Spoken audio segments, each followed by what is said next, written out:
నమస్తే వీతిని స్వాగతం. లక్ష్యం సమాజహితం. నేను మీ సురేష్ దండు. ఈరోజు ఒక ప్రముఖ వ్యక్తి మన టీవీ ద్వారా పరిచయం చేసుకుంటున్నాం. ఆయనే సంగీత దర్శకులు, గురువు గారు. మరి ఇప్పటి వరకు కూడా ఎంతోమంది విద్యార్థులను తన గానంతో మాధుర్యం చేయించి ప్రపంచానికి పరిచయం చేశారు. మరి వారు నిన్ననే బర్త్డే చేసుకున్నారు. అది కూడా తెలంగాణ రాష్ట్ర ప్రభుత్వం భాషా సాంస్కృతిక శాఖ మరి ఢిల్లీ తెలుగు అకాడమీ వారి ఆధ్వర్యంలో రవీంద్ర భారతిలో ఘనంగా నిర్వహించారు. చాలామంది ముఖ్య అతిథులు కూడా పాల్గొన్నారు. వారిని నిన్న కలిసి ఈరోజు ఆ యొక్క అంశాల గురించి చర్చించుకునేందుకు మరి తమ స్టూడియోకి వచ్చి వారితో ముఖాముఖ కార్యక్రమం నిర్వహించడం జరుగుతుంది. చూస్తున్నాను విత్ న్యూస్. నమస్తే సార్. నమస్తే. బాగురా సార్? బాగుంది. నిన్ననే బర్త్డే చేసుకున్నందుకు happy birthday sir. Thank you. మీరు నిన్న కూడా వచ్చి విష్ చేసింది అందరూ మీకు అంతా. Thank you. V3కి థ్యాంక్ యూ. అయితే మొత్తం మీద నిన్న కార్యక్రమం దాని ప్రాముఖ్యత అంటే ఏమైనా ప్రాముఖ్యత ఉందా? అంటే నా స్టూడెంట్స్ అందరూ చాలామంది ఉన్నారు కదండి. ఓకే. వాళ్ళకి ఒక సంతోషం. మా గురువు గారి పుట్టినరోజు అంటే వాళ్ళకి ఒక ఎగ్జైట్మెంట్. ఇంకా ఇయర్ అంతా ప్రతి సండే నా దగ్గరికి వచ్చి నేర్చుకుంటారు. తర్వాత చాలా ప్రోగ్రామ్స్ చేస్తాం కలిసి. ఇంకా మాకు ఒక కుటుంబంలా ఉంటుంది మా LMA లిటిల్ మ్యూజిషియన్స్ అకాడమీ బాలగాంధర్వం. అక్కడ ఉండే మా పిల్లలు స్టూడెంట్స్ కానీ వాళ్ళ తల్లిదండ్రులు కానీ మేమందరం కూడా ఎట్లా అంటే బాగా క్లోజ్, ఒక కుటుంబంలాగా అయిపోయినాం. సో త్రూ అవుట్ ఇయర్ చక్కగా ఎన్నో ప్రోగ్రామ్స్, ఎన్నో ఛానల్స్లో, ఎన్నో రికార్డింగ్స్లో వాళ్ళు పాడుతుంటారు, నేర్చుకుంటుంటారు. ఇంకా నా బర్త్డే అనేసరికి వాళ్ళకి ఒక అంటే అందరూ కూడా ఒక ఎక్స్ప్రెషన్. రైట్. మీ బర్త్డే ఓకే, కానీ చిన్నజీఆర్ స్వామి వారు, మరి మహోమ గ్రూప్ అధినేత రామేశ్వరరావు గారు, మరి ఎంతోమంది ప్రముఖులు కూడా వచ్చారు. అంటే ఈ మన రాష్ట్ర సలహాదారులు వేణుగోపాలాచారి గారు, రమణ గారు, వీళ్ళందరూ కూడా వచ్చారు. అంటే ఏ రకంగా అంటే ఇదంతా కూడా అంటే ప్రతి సంవత్సరం మేము పిల్లలు జరుపుతారు. ఈసారి మన మామిడి హరికృష్ణ గారు, మన తెలంగాణ రాష్ట్ర ప్రభుత్వం భాషా సాంస్కృతిక సంచాలకులు. ఓకే. ఆయన మీ బర్త్డే అంత చిన్న హాల్స్లో జరపడం ఏంటి, మీరు మా తెలంగాణలో ఒక మంచిగా పనిచేస్తున్నారు, మీరంటే మాకు ఒక గౌరవం. తెలంగాణ రాష్ట్ర ప్రభుత్వం కళలని, కళాకారులని, ఇలా కళల కోసం కృషి చేసే వాళ్ళని గౌరవించే బాధ్యత మాది. ఈసారి రవీంద్ర భారతిలో చేయాలని ఆయన వాళ్ళ సౌజన్యంతో ఢిల్లీ తెలుగు అకాడమీ వాళ్ళ పార్ట్నర్షిప్తో మా స్టూడెంట్స్ అంతా, నా స్టూడెంట్స్, పూర్వ విద్యార్థులు అందరూ కూడా కలిసి నేను అక్కడ జరపడం జరిగింది. అయితే అక్కడ రమణాచారి గారు, మా వేణుగోపాలాచారి గారు, దేశపతి శ్రీనివాస్ గారు, అలాగే మా నందిని సిద్ధారెడ్డి గారు, ఇక మా గురువులు పివి సాయిబాబు గారు, ఓరుగంటి లీలావతి గారు, వీళ్ళందరికీ నేను చిన్నప్పటి నుంచి తెలుసు. అంటే ఏదో ఎక్కడో రామాచారి అని కాకుండా ఎన్నో ఏళ్ళ నుంచి మేము ఎన్నో కార్యక్రమాలు వాళ్ళ నిర్వహణలో నేను చేయడము, తర్వాత నేను ఒక భాగం అవ్వడం. ఇప్పుడు భాషా సాంస్కృతిక శాఖ చేసే అన్ని ప్రోగ్రామ్స్లో నేను మా స్టూడెంట్స్ పాడుతుంటాం. అట్లా మాకు ఒక ఆప్యాయత, ఒక స్నేహం అంతా కూడా ఉంది. ఇక చిన్నజీఆర్ స్వామి వారు ఏంటంటే ఆయన ఆస్థానంలో నేను సంగీతం అంతా నేను చేస్తుంటాను. చిన్నజీఆర్ స్వామి వారి చాంటింగ్ ఉంది. జయ శ్రీమన్నారాయణ, జయ శ్రీమన్నారాయణ, జయ శ్రీమన్నారాయణ, జయ శ్రీమన్నారాయణ అని ఒక చాంటింగ్. అది నేనే పాడి, నేనే స్వరకల్పన చేసి పాడడం జరిగింది. నా స్టూడెంట్స్ కోరస్ పాడడం. తర్వాత స్వామివారికి సంబంధించిన కల్చరల్ ప్రోగ్రామ్స్ అన్నీ అట్లే ఆయనకు సంబంధించిన పాటలన్నీ కూడా నేనే మోస్ట్లీ ఎక్కువ నేను రికార్డ్ చేసి ఇస్తుంటాను. సో అలా స్వామివారి శిష్యగణంలో నేను కూడా ఒకడిని. అలాగే మా కుటుంబం అంతా కూడా ముందు నుంచి కూడా జీఆర్ స్వామివారి శిష్యులం. సో అట్లా స్వామివారి ఆశీస్సులు, ఆయన ఎంతో అనురాగంతో, ప్రేమతో, కరుణతో అంత దూరం నుంచి ఆయన నడిచే దైవంలాగా వచ్చి నన్ను నిన్న అంతసేపు కూర్చొని ఆశీర్వదించారు. అది నా అదృష్టం, నా భాగ్యం. అలాగే అక్కడ వచ్చిన పెద్దలందరూ కూడా నన్ను చాలా వాత్సల్యంతో చూస్తారు, ఒక తమ్ముడిలా చూసుకుంటారు. వాళ్ళు నాకు అధికారుల్లా ఎప్పుడు కనిపించారు, ఒక బ్రదర్లానే చూస్తుంటారు. నన్ను ఎప్పుడు ఎంకరేజ్ చేస్తారు. మంచి పని చేస్తున్నావు రామాచారి, నువ్వు ఇన్నేళ్ల నుంచి పిల్లల్ని ఇట్లా తయారు చేస్తున్నావు, ఉచితంగా మ్యూజిక్ నేర్పిస్తున్నావు, మేము కూడా ఎలాంటి సహాయము ప్రోత్సాహమైన చేస్తామని చేస్తుంటారండి. అదేవిధంగా నిన్నంతా ఆప్యాయంగా జరిగిన ఫంక్షన్ అది, ఇంక్లూడింగ్ మీడియా మిత్రులు. వాళ్ళు కూడా ఎంతో ఆప్యాయంగా వస్తారు నా ఫంక్షన్స్ అంటే. పిల్లలంటే ఇష్టం వాళ్ళకు కూడా. అయితే మీరు ఎవరైతే శిష్యులు ఉన్నారో వాళ్ళందరూ చేశారు అంటారు కదా, సో వాస్తవానికి ఎంతమంది శిష్యులు ఉన్నారు, అందులో ఎంతమంది సినిమాలలో పాడిన అవకాశాలు వచ్చాయి? శిష్యులు అంటే సార్ నేను అందరినీ తీసుకోను, సెలెక్షన్. ఇప్పుడు కోహినూరు వజ్రం ఉంది. ఓకే. వజ్రం రాయి దొరికి సానబడితేనే వజ్రం అవుతుంది. అది ఓకే. వజ్రం రాయి కానీ దాన్ని సానబడితే వజ్రం అవ్వదు. బంగారం అయితే బంగారం అవుతుంది, ఇతడైతే ఇతడు అవుతుంది. నేను సింగింగ్లో ఎవరైతే బాన్ టాలెంట్స్ ఉంటారో, ఇప్పుడు నేను నా ఎక్స్పీరియన్స్ ప్రకారం, నా రీసెర్చ్ ప్రకారం 1 to 2% వాళ్ళకి సింగింగ్ అంటే శృతి ఉంటుంది గొంతులో. ఓకే. అంటే మ్యూజిక్ అందరు నేర్చుకోవచ్చు. మ్యూజిక్ అంటే ఇప్పుడు సింగింగ్ ఒకటే కాదు. మ్యూజిక్ అంటే హార్మోనియం వాయించవచ్చు, తబలా వాయించవచ్చు, గిటార్ వాయించవచ్చు, పియానో. గానం మాత్రం గొంతులో శృతి ఉండాలి. ఆ శృతి అనేది భగవద్దత్తం, భగవంతుడు ఇస్తాడు. మనం పెడితే వచ్చేది కాదు, కొంటే కూడా వచ్చేది కాదు. కొన్ని మిలియన్స్ ఆఫ్ డాలర్స్ ఇచ్చినా రావచ్చు. ఏ డాక్టరు ఏ సైంటిస్ట్ పెట్టలేడు, ఆ భగవంతుడు ఇవ్వాలి. అట్లా ఒక 1 to 2% పిల్లల్లో శృతి ఉంటుందండి. ఓకే. అలాగే వేరే పిల్లల్లో ఉండదంటే వేరే పిల్లలు ఇంకొకటి ఉంటుంది. అంటే ఎన్నో కళలు ఉంటాయి, ఎన్నో స్కిల్స్ ఉంటాయి. ఒక్కొక్కళ్ళకి ఒక స్కిల్ ఇస్తాడు దేవుడు. కొంతమందికి సింగింగ్ స్కిల్ ఇవ్వచ్చు, కొంతమందికి డ్రాయింగ్ స్కిల్ ఇవ్వచ్చు, కొంతమందికి లీడర్షిప్ క్వాలిటీస్ ఇవ్వచ్చు, కొంతమంది వంట చేసే స్కిల్ ఇవ్వచ్చు, కొంతమంది రకరకాల స్కిల్స్ ఉంటాయి. ఎవరు డిసప్పాయింట్ అవ్వాల్సిన అవసరం లేదండి. అందులో సింగింగ్ స్కిల్ ఒకటి. ఇట్లా ఒక 1 to 2% వాళ్ళకి ఉంటుంది. అది మనకు ఎట్లా తెలుస్తుంది అంటే, ఇప్పుడు పిల్లలు చాలా హుషారు, చాలా హుషారు, మామూలుగా హుషారుగా. సో మనం చిన్నప్పటి లెక్క కాదు. సో ఇప్పుడు టీవీలో పాట వినగానే ఇంత పిల్లలు 2-2.5 ఏళ్ళ పిల్లలు పాడేస్తున్నారు, డాన్స్ చేసేస్తారు. అట్లా తల్లిదండ్రులు అరే పిల్లలు కరెక్ట్గా శృతిలో పాడుతున్నారు అనుకున్న వాళ్ళు నాలాంటి గురువుల దగ్గర తీసుకొచ్చి సంగీతం నేర్పిస్తారు. అయితే అది వజ్రం రాయి, అది క్రూడ్గా ఉంటుంది ఫస్ట్. దాన్ని నేను సానబడతాను. సానబట్టి ప్రొఫెషనల్ సింగింగ్ అంతా నేను ప్రొఫెషనల్ కోర్స్ అంటే ఎన్నో విషయాలు ఉంటాయి అందులో. శృతి, లయ, భాష, భావం, అది కాకుండా గమకాలు, తర్వాత బ్రెత్ మేనేజ్మెంట్, తర్వాత రాగాలు, తాళాలు ఎన్నో ఉంటాయి. అన్నిట్లాగే ఇందులో చాలా ఈ సిలబస్ ఉంటుంది. దీంట్లో చాలా చాప్టర్స్ ఉంటాయి. ఒక్కొక్క అంశాన్ని మనము దాన్ని ఫైన్ చేసుకుంటూ వస్తాం అన్నమాట. అట్లా నేను ఒక క్రూడ్ లెవెల్ నుంచి ఒక ప్రొఫెషనల్ లెవెల్కి ఆ పిల్లల్ని తయారు చేస్తుంది. అందుకే చిన్నపిల్లల్ని తీసుకుంటాను. పెద్దవాళ్ళకు చిన్నపిల్లల్ని తీసుకొని ఒక 18-19 years వచ్చేసరికి వాళ్ళు ఒక సినిమాల్లో పాడే స్థాయికో, ఒక రియాలిటీ షోస్ స్థాయికో, బయట ప్రపంచం అంతా తిరిగి వేదికల మీద పాడే స్థాయికో వస్తారు. ఇప్పుడు ఈరోజు ఒక 80% ఆఫ్ సింగర్స్, మన తెలుగులో పాడే సింగర్స్ ఆల్మోస్ట్ నా స్టూడెంట్స్. ఓకే. అయితే ఇప్పుడు మీరు మీ శిష్యులే ఆ స్థాయిలో వెళ్ళినప్పుడు మరి మీకెందుకు సినిమాలో అవకాశం రాలేదు? ఎక్కడ మీకు ఇబ్బంది అనిపించదా? ఇప్పుడు మీరు ఇక్కడ పని చేస్తున్నారు సార్, ఇంకో చోట పని చేయగలరా? చేసినా ఇంత న్యాయం చేయగలరా? ఓకే. ఏదైనా ఒక మనిషి ఒక పని చేస్తున్నప్పుడు దాని మీద చిత్తశుద్ధితో 100%. ఇప్పుడు సినిమా అయినా ఎవరైనా సరే నేను 24 గంటలు అవైలబుల్ ఉండాలి. ఓకే. నాకు ఇక్కడ ఇది చేస్తున్నానండి, కొంత సమయం ఉంది మీ దగ్గరకు వచ్చి చేస్తాను అంటే ఎవరు మనకి కరెక్ట్గా చేయలేము, వాళ్ళకి తృప్తి ఉండదు. ఏ పనైనా ఒక మనిషి, ఇప్పుడు నాది కూడా ఒక ఉద్యమం లాంటిది. ఓకే. ఇప్పుడు మీకు ఒకటి చెప్తాను. నేను మెదక్ జిల్లా శివంపేట మండలం పెద్దగొట్టుమిట్ల అనే గ్రామంలో పుట్టి 16 ఏళ్ళు మ్యూజిక్ అంటే ఏం తెలియదు నాకు. ఎందుకంటే అక్కడ చిన్న పల్లెటూరు కాబట్టి నేను పల్లెటూరులో హాయిగా ఆనందంగా ప్రకృతి ఒడిలో హాయిగా మోటబావులు, ఈత కొట్టడాలు, మంచిగా అడవిలో తిరగడాలు, ప్రకృతి ఇచ్చిన సీజనల్ ఫ్రూట్స్ తినడం, అట్లా మంచిగా ఆడుకుంటూ పాడుకుంటూ స్ట్రెస్ లేకుండా పెరిగిన. మా ఫాదర్ వేద పండితులు, అర్చకుల గుడిలో ఆయన పాడే పాటలు, మంగళారతులు ఇవన్నీ విని, ఒగ్గు కథలు, కోలాటాలు విని పెరిగినాం. తర్వాత నేను 10th క్లాస్ తర్వాత హైదరాబాద్కి వచ్చి సంగీతం నేర్చుకోవడం మొదలెట్టినా. దాని తర్వాత మెల్లిమెల్లిగా రేడియోలో పాడడం, టీవీలో పాడడం, తర్వాత పాడుతో తీయగా అనే దాంట్లో నాకు చాలా పేరు వచ్చింది. వచ్చిన తర్వాత అప్పుడు సినిమా ఇండస్ట్రీకి వెళ్ళలేదు. చెన్నైలో ఉంది. మొత్తం షూటింగ్స్ అన్నీ అయ్యేవి చెన్నైలోనే. ముఖ్యంగా కొన్ని స్టూడియోస్ ఇక్కడ కట్టి షూటింగ్స్ అయినా మ్యూజిక్ మొత్తం చెన్నైలోనే జరిగేది.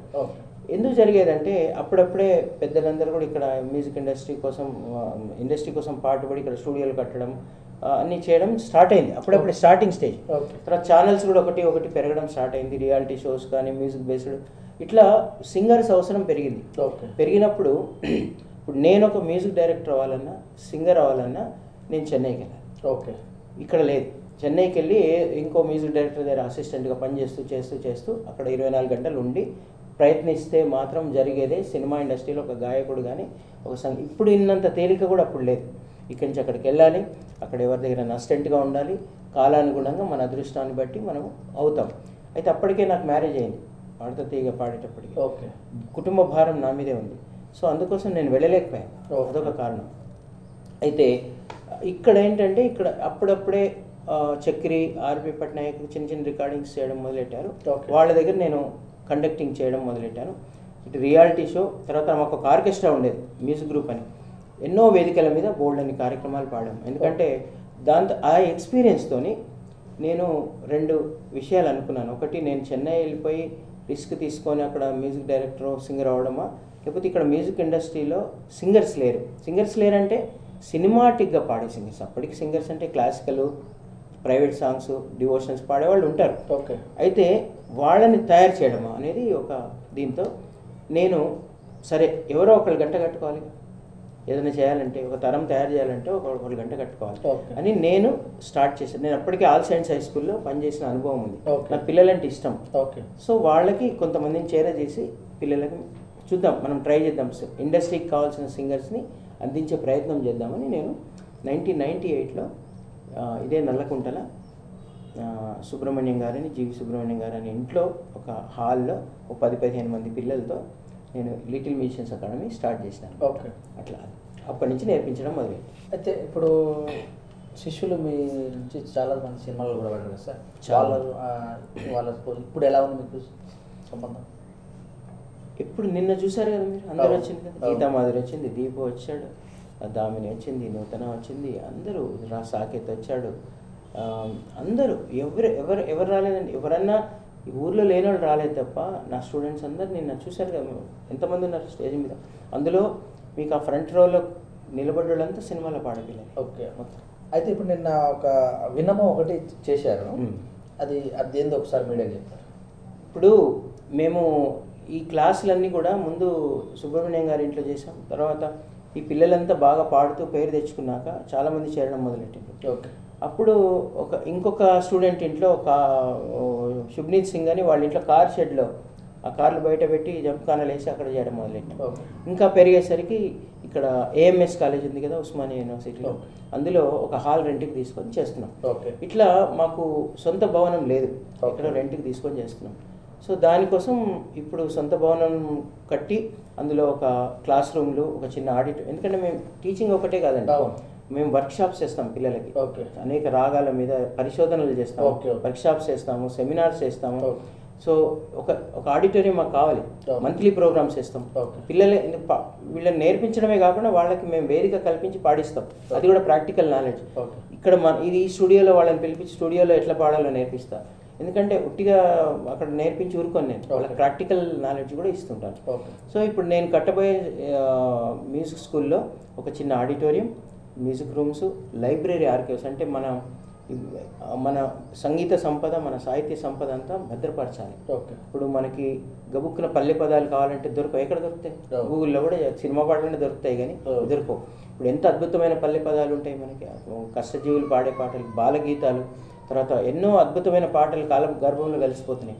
అవన్నిటిని భద్రపరచాలి. తర్వాత ఇంకా డివోషనల్ పరంగా కూడా ఎన్నో మంచి మంచి కీర్తన మనకి ఊర్లలోకి వెళ్తే మనకి భజన చేస్తుంటారు, గబుక్కున గూగుల్ చేస్తే దొరికాయి. ఎంత అద్భుతంగా ఉంటాయి. మనం వాడు నిలబడితే ఇట్లా మనం కూడా ఉత్తేజం వస్తుంది మనకు. అవన్నీ కూడా మంచిగా ఒక ప్రాపర్ పద్ధతిలో భద్రపరచాలి, మన ప్రపంచానికి అందించాలి. ఇవి మన సంపద అని. ఇట్లా మనకు లైబ్రరీ, ఆర్కైవ్స్ కూడా చేసుకోవాలని ఒక స్థలం, ఒక 1000 గజాల స్థలం సిటీలో కావాలి. ఎందుకంటే సిటీలో కావాలంటే ఇప్పుడు సెలెక్ట్ అయిన పిల్లలంతా హైదరాబాద్, సికింద్రాబాద్ నగరాలే కాకుండా అన్ని జిల్లాల నుంచి వస్తారు. మన మొత్తం కరీంనగర్ నుంచి వస్తారు, మహబూబ్నగర్ నుంచి వస్తారు, అట్లా కర్నూలు నుంచి వస్తారు, ఇటు విజయవాడ నుంచి వస్తారు. అంటే సెలెక్ట్ అయిన పిల్లలు వచ్చి నేర్చుకుంటారు. వాళ్ళ తల్లులు తీసుకొస్తారు. ఒక తల్లి బిడ్డ ఇద్దరు కలిసి వస్తారు, బస్సులు రైళ్లు దిగి వస్తారు. అందుకే వాళ్ళు సేఫ్గా వచ్చి నేర్చుకొని సేఫ్గా వెళ్ళాలంటే నాకు సిటీలో ఒక 1000 గజాల జాగా కోసం ఇప్పుడు మేము ప్రయత్నిస్తున్నాం. అందుకే ప్రభుత్వాన్ని కూడా అడగడం కానీ, సంస్థలను అడగడం కానీ, మీ ఛానల్ సహాయం అడగడం కానీ, ఇవన్నీ కూడా ఎందుకు చేస్తున్నామంటే తొందరగా ఒక సొంత భవనం కట్టుకొని, ఇంకా ఇప్పుడు సండేనే మాకు దొరుకుతుంది అక్కడ. ఇప్పుడు ఇంకా రోజు చేయొచ్చు, ఇంకా రకరకాల ఇప్పుడు ఓన్లీ లైట్ మ్యూజిక్కే కాకుండా ఇంకా అన్ని రకాల మ్యూజిక్స్ నేర్పించవచ్చు, ఇన్స్ట్రుమెంట్స్ నేర్పించవచ్చు. ఇట్లా ఇంకా పెద్ద ఎత్తున చేద్దామని ఆలోచన. ఇప్పుడు మీరు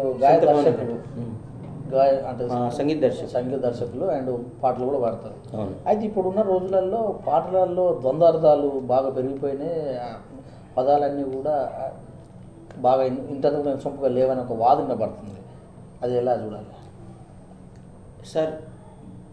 బిజినెస్ కదండి సినిమా అంటే. ఇప్పుడు బిజినెస్, ఇప్పుడు మన మన మన ఇంటి పక్కన ఒక దుకాణం ఉంటుంది సార్, మన కాలనీలో. మనం ఏ బ్రాండ్ ఎక్కువ కొంటామో అవే తెచ్చి పెడతారు. కన్జ్యూమర్ సార్, నన్ను అడిగితే కన్జ్యూమర్ సార్ లీడర్ సార్. కన్జ్యూమర్లో మార్పు రావాలి సార్. నువ్వు చూడకు, వినకు, చచ్చినట్టు మంచి, ఇప్పుడు నువ్వు మంచి సినిమాని, మంచి పాటను ఆదరించు, చచ్చినట్టు అవే చేస్తారు.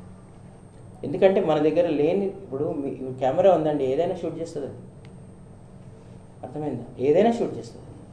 సో ఇప్పుడు మనం ఏం వింటాము, ఇప్పుడు వినేవాడిని ఎవడొచ్చి కత్తి పట్టుకొని వచ్చి ఈ పాటే విను, ద్వంద్వాడుతుంది, లేకపోతే నేను కొడతాను ఎవడని అంటున్నాడు. అంటే ఆ పాటలు అంటే సమాజానికి లాభం కూడా చేకూర్చట్లేదు, ప్లస్ వినొద్దు అని చెప్పవలసిన అంత ఆ స్థాయి చెప్పాలి. నేను ఎవరిని బ్లేమ్ చేయనండి, ఎవరిని, మనం మారాలి. ఓకే, నువ్వు మారు. ఇప్పుడు నీ చేతిలో, నా చేతిలో నాకు ఫోన్ ఉంది, అంటే సమాజానికి నా చేతిలో ఫోన్ ఉందండి. ఓకే, ఈ ఫోన్ ఎవడో కానీ నన్ను ఇది చూడని ఎవడు బలవంతం చేయట్లేదు. ఇందులోకి వెళ్తే గుడి ఉంది, ఇంకోటి నా ఇష్టం వచ్చింది నేను ఓపెన్ చేసుకొని చూడవచ్చు, నా చాయిస్. సో నా చాయిస్ అయినప్పుడు నేను చేసినా నేనే బాధ్యునండి, ఏది జరిగినా నేనే బాధ్యుడు. నేను చెప్తున్నాను కదండి, ఇప్పుడు సపోజ్ నేను చెప్తున్నాను, ఒక బ్రాండ్ కొంటున్నారు ఒక దగ్గర, వాడు అదే బ్రాండ్ ఎక్కువ పెడతాడు, నువ్వు కొనంది పెట్టడండి, అదే తయారవుతుంది. అందుకే నేను అనేది ఏంటంటే, ఇప్పుడున్న వాళ్ళల్లో మంచి కవులు ఉన్నారు, మంచి గాయకులు ఉన్నారు, మంచి రచయితలు ఉన్నారు, మంచి సినిమాలు తీయాలనే ఉద్దేశం ఉన్న వాళ్ళు కూడా ఉన్నారు. మంచి సినిమా తీసినా, మంచి పాట వచ్చినా ఎగబడి చూడండి, బ్లాక్ బస్టర్ చేయండి, దాన్ని చేస్తే తప్పకుండా అవే వస్తాయండి. నేను కన్జ్యూమర్స్నే, నేను ఎవరైతే ప్రేక్షకులు ఉన్నారో, శ్రోతలు ఉన్నారో, చూసేవాళ్ళు ఉన్నారో వాళ్ళే లీడర్స్ అండి. సినిమా తీసేవాడు లీడర్ కాదండి, టికెట్ కొనుక్కున్నవాడే లీడర్. అయితే అతనిలో మార్పు రావాలి, అతని ఆలోచనలో మార్పు రావాలి. ఇప్పుడు అన్నమయ్య పాటల కంటే కూడా ఇప్పుడు వచ్చినట్టు రాక్ సాంగ్స్ అవి ఎక్కువ పాపులర్ అవుతున్నాయి. ఎందుకు అవయండి? ఇప్పుడు అన్నమయ్య పాటలు కూడా పాపులర్ అండి. ఇప్పుడు మీకు అన్నమయ్య పాటల్ని ప్రచారం చేసింది, బాగా ప్రచారం చేసినాక పాపులర్. ఎక్కడ పోతే అక్కడ అన్నమయ్య పాటలు కూడా అడిగి పాడించుకుంటున్నారు. అన్నమయ్య పాటలు అంత మంచి పాటలు ఇంకా చాలా ఉంటాయండి.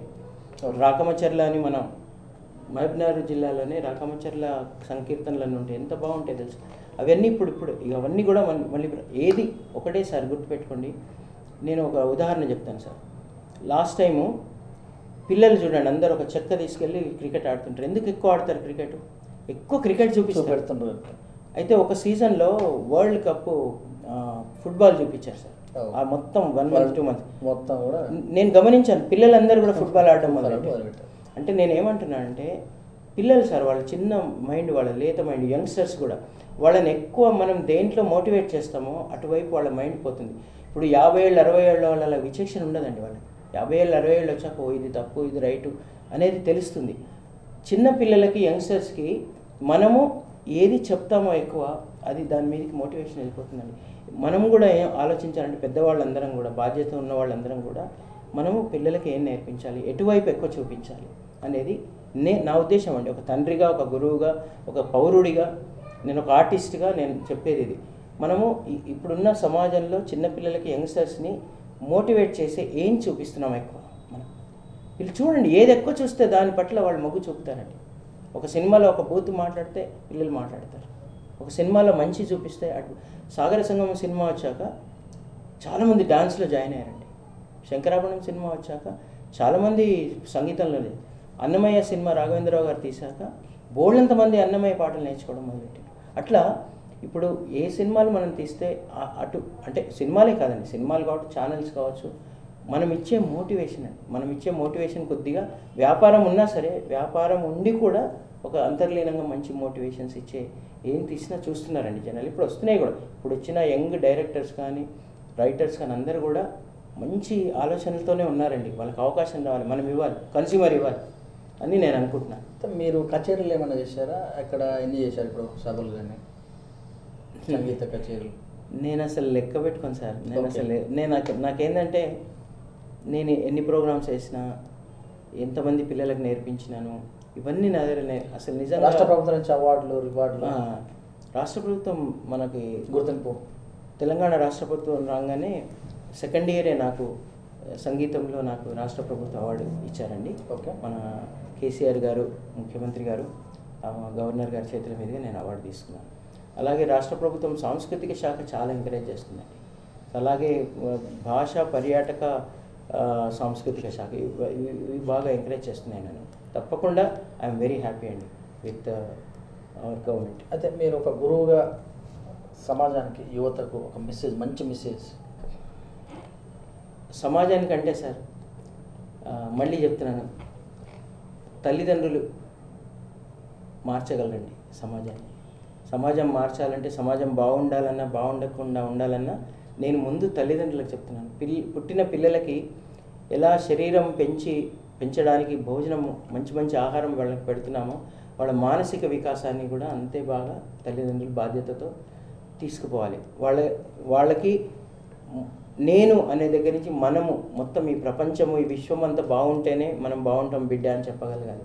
ఎందుకంటే ప్రపంచమే కాదండి, విశ్వం అంతా బాగుంటేనే మనం క్షేమంగా ఉంటామండి. ఇప్పుడు మీకు ఎక్కడో ఒక దగ్గర బాంబులు వేశారు, అక్కడ బావుల్ని తగలబెట్టారు, ఆయిల్ బావుల్ని. అక్కడ బాంబులు వేస్తే మనకేందిరా, మనం ఏడున్నాం కదా అనుకోవద్దు. తెల్లారే మనకు 15 రూపాయలు పెట్రోల్ పెరిగింది. ఈ ప్రపంచం అంతా ఒక శరీరం లాంటిదండి. నేను తల్లిదండ్రులకు చెప్తున్నాను, ఈ ప్రపంచం అంతా ఒక శరీరం లాంటిది. ఏ శరీరంలో ఎక్కడ దెబ్బ తగిలినా జ్వరం వస్తుంది, మొత్తం శరీరానికి నొప్పి వస్తుంది. సో ప్రపంచం అంతా బాగుండాలని పిల్లలకు నేర్పించాలి. ఆ గ్రీడీనెస్ నేర్పించద్దు. నేను నేను నేను నేను అంటే రేపొద్దున పేరెంట్స్ని కూడా వదిలేస్తున్నారు, నువ్వేంటి నేనే అనుకోని. అందుకోసం పిల్లల్లో ఈ సైన్స్ అండ్ టెక్నాలజీ నేర్పించండి.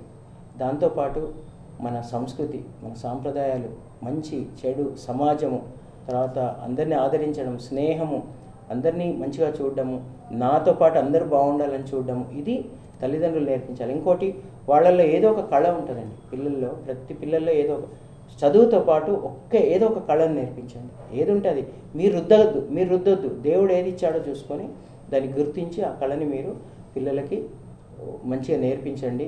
హాయిగా ఆ పిల్లల్ని మంచి పౌరులుగా తీర్చిదిద్దండి. నేను చెప్తున్నా, I don't want to blame anybody అండి. ఐ వాంట్ తల్లి తండ్రి చేతిలో ఉంటుందండి. ఈ ప్రపంచం అంతా బాగుండేది అంతా ఇద్దరి చేతిలోనే ఉంటుంది. ఆ పిల్లలకి మనం పుట్టుకతను ఉగ్గు పాలతో ఏం నేర్పిస్తాం, వాళ్ళని ఎట్లా తయారు చేస్తాం, ఎట్లా పంపిస్తాం సొసైటీకి, ఎలాంటి మెంటాలిటీతో పంపిస్తాం అనేది చాలా ఇంపార్టెంట్. 2 చేతులు జోడించి నేను తల్లిదండ్రులకు విజ్ఞప్తి. నేను సమాజానికి ఏదో చెప్పేంత గొప్పవాడిని కాదండి, నేను చాలా చిన్నవాడిని. కానీ తల్లిదండ్రులకు నేను ఒక గురువుని కాబట్టి నాకు తెలుసు, పిల్లలు వాళ్ళ పేరెంట్స్తో నేను డీల్ చేస్తాను కాబట్టి తల్లిదండ్రులకు నేను చెప్తున్నాను. ప్రతి తల్లిదండ్రులు కూడా బిడ్డ పుట్టినప్పటి నుంచి కూడా వాళ్ళని మానసికంగా, శారీరకంగా ఆరోగ్యంగా తయారు చేయండి. నేనుతో పాటు సమాజం, ఈ ప్రపంచం అంతా నాదే, అందరూ బాగుండాలి అనే ఒక మనం అనే దృక్పథం వాళ్ళకి తీసుకురండి. అప్పుడు మన దేశం, మన రాష్ట్రము, దేశము, ప్రపంచం అంతా బాగుంటుంది.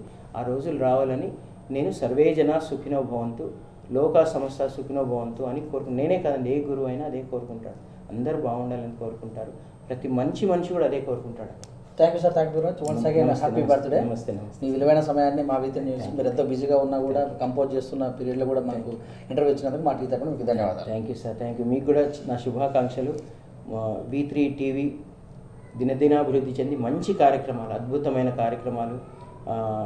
మీకు క్యాప్షన్ పెట్టారుగా, మీ సంక్షేమం. అవును, అదే లక్ష్యం సమాజహితం. V3 లక్ష్యం సమాజహితం అనే దిశగా 100% మీరు సక్సెస్ అవ్వాలని, మీ క్రూ అలాగే మీ ప్రేక్షకులు అందరూ ఆనందంగా ఈ కార్యక్రమాన్ని చూడాలని నేను భగవంతుని ప్రార్థిస్తాను. ఇదండి, మరి సమాజం బాగుపడాలంటే ఫస్ట్ చేయాల్సింది కదా, ప్రతి ఒక్కరు కూడా చేతి తీసుకోవాలని, తల్లిదండ్రులు కూడా కంపల్సరీ పిల్లలను కంపల్సరీ పెంచాలంటే వారి చేతిలో ఉందని. నేను చేసినటువంటి చాలా కార్యక్రమాలు నాకు ఎక్కడ కూడా నేను సమాజానికి నేర్పేంత గొప్పవాడిని కాదు, కానీ నా దగ్గరకు వచ్చినట్టు చాలా మందిని కూడా నేను తయారు చేశాను. వాళ్ళందరూ కూడా మంచి భవిష్యత్తులో ఉన్నారు. కేవలం సమాజం చేయాలంటే అందరి చేతిలో ఉంది. దేశం మొత్తం కానీ ప్రపంచం మొత్తం కానీ బాగుండాలి. ఎక్కడో ఒక చోట జరిగినా కూడా శరీరానికి ఎలాగైతే ఇబ్బంది అవుతుందో అలాగే అవుతుందని మన కొమడూరి రామాచారి గారు మనకు విశ్లేషణ చేశారు. చూస్తున్న V3 న్యూస్ కెమెరామెన్ అభిలాష్తో మీ సురేష్ దండు. అలాగే